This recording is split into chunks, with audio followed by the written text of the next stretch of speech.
qu'est-ce qu'on ferait, nous, par rapport à l'armée, si on était au pouvoir? Alors, je ne vais pas dire si on était au pouvoir. Je vais juste quand même préciser, est-ce que vous savez que la loi de programmation budgétaire, elle a été votée, elle a été discutée à partir de juin, elle a été votée en août, etc. Bon.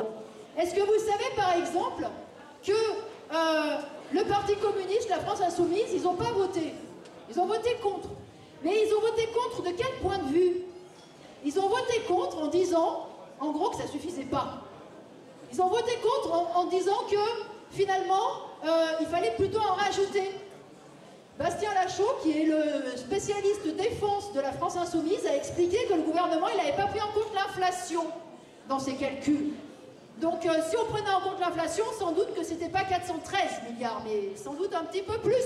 Il a même fait un amendement pour dire, il manque des chars, on a besoin de plus de chars. Il en a fait un autre pour expliquer qu'il manquait des blindés, il en fallait plus des blindés.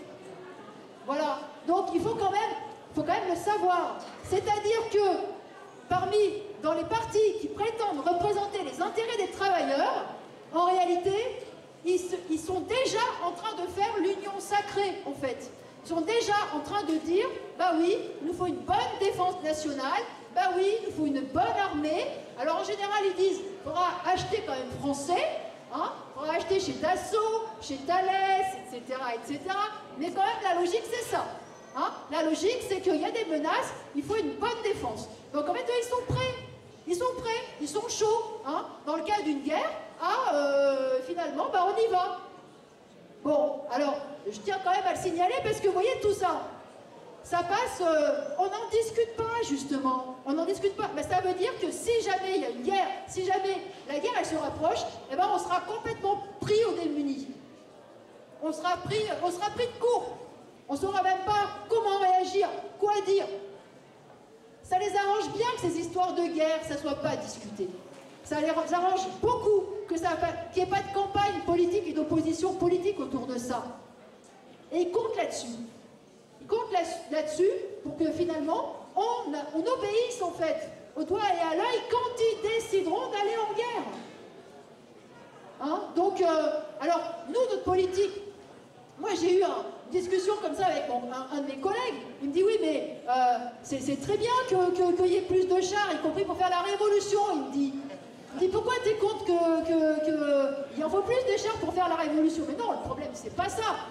C'est pas le nombre de chars pour faire la révolution. Le problème c'est qui les conduit les chars. Les armes, elles sont dans les mains de qui? Elles sont dans les mains de qui pour faire quoi? C'est ça le problème essentiel. Nous, notre problème, c'est pas de rajouter 100 balles pour qu'on ait une bonne armée. C'est d'avoir la conscience que s'il y avait une déflagration mondiale, hein, on se retrouverait dans les tranchées, comme le sont aujourd'hui les prolos-ukrainiens et les prolos-russes. C'est ça qu'il faut comprendre.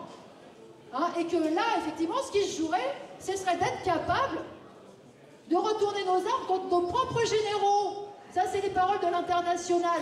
Hein, si vous vous en souvenez. Voilà. D'être capable de dire tous ceux que vous nous avez envoyés au massacre, c'est vous qui nous avez envoyés au massacre. Vous faites en sorte qu'on se massacre entre ouvriers de différentes nationalités. Eh bien nous, on se retourne contre vous, les responsables de tout ça. C'est ça qui serait en jeu. Donc voilà, sur l'armée, sur comment nous, on se positionne. Hein, donc non, nous on continue de dire dans ce cas, tant que c'est la bourgeoisie qui commande, tant que c'est l'armée de la bourgeoisie, bah nous on est absolument, voilà, on dénoncera chaque nouveau blindé, chaque nouveau char, chaque nouveau missile hein, qu'on devra payer, y compris qu'on devra payer contre et argent qu'on n'aura pas pour faire un tas de choses utiles.